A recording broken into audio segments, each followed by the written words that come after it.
Hi అండి, నమస్తే. ఈరోజు వీడియోలో మనం స్టఫింగ్ లేకుండా ఆలు పరాటాని ఈజీగా తయారు చేసుకుందామండి. ఇది అచ్చంగా నార్త్ ఇండియన్ రెసిపీ అనమాట. ఇక్కడ నేను మా ఫ్రెండ్తో తయారు చేసి చూపిస్తున్నాను. జనరల్గా మనం ఆలు పరాటా చేసేటప్పుడు స్టఫింగ్ బయటకు వచ్చేస్తూ ఉంటుంది కదా, అదే అందరికీ పెద్ద ప్రాబ్లం. అలా లేకుండా చాలా పర్ఫెక్ట్గా మనం తయారు చేసుకోవాలంటే ఈ వీడియో మీకు సొల్యూషన్ అనమాట. ఈ వీడియోని చివరి వరకు చూడండి. మీరు పర్ఫెక్ట్గా ఆలు పరాటాని చాలా ఈజీగా ఇంట్లోనే తయారు చేసుకోండి.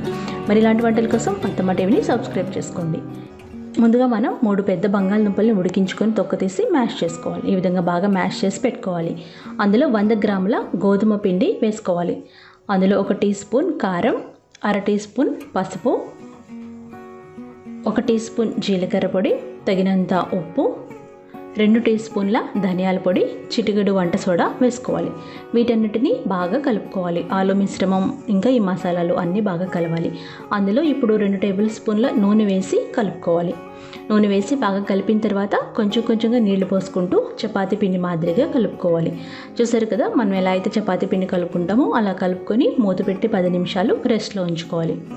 10 నిమిషాలు అయిన తర్వాత మళ్ళీ ఒకసారి బాగా మెదుపుకోవాలి. ఒక 1/2 నిమిషం పాటు మెదిపి ఇప్పుడు మనం చపాతీలాగా చేసుకోవాలి. మరీ పలుచగా చేయకూడదండి, కొంచెం మందంగా చేసుకోవాలి. ఇప్పుడు దీనికి కొంచెం నూనె రాసి ఒక ఫోల్డ్ పెట్టాలి. ఆ తర్వాత మళ్ళీ ఇంకొంచెం నూనె రాసి మరొక ఫోల్డ్ పెట్టాలి.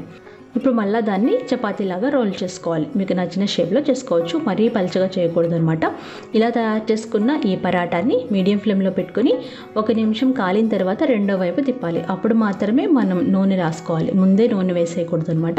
ఈ విధంగా మీడియం ఫ్లేమ్లో మాత్రమే రోస్ట్ చేసుకోవాలి. చూసారు కదా, మంచి కలర్ వస్తుంది, చాలా బాగుంటుంది. మీరు ఒకవేళ ఫోల్డింగ్ సిస్టమ్ లేకపోతే మీరు ప్లెయిన్గా చపాతీ చేసుకొని కూడా కాల్చుకోవచ్చు. మీడియం ఫ్లేమ్లో మాత్రమే కాల్చుకోవాలి.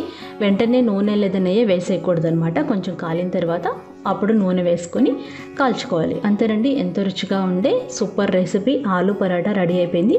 ఇది అందరికీ ఇష్టమైన రెసిపీ అండి. స్నాక్ లాగా తినొచ్చు, లంచ్ డిన్నర్లో కూడా తినొచ్చు. యాక్చువల్లీ దీనికి కూర కూడా అవసరం లేదు, బట్ ఇక్కడ నేను చికెన్ కుర్మా కూర సర్వ్ చేస్తున్నాను అనమాట. ఈ రెసిపీని నేను నెక్స్ట్ డే పెడతాను.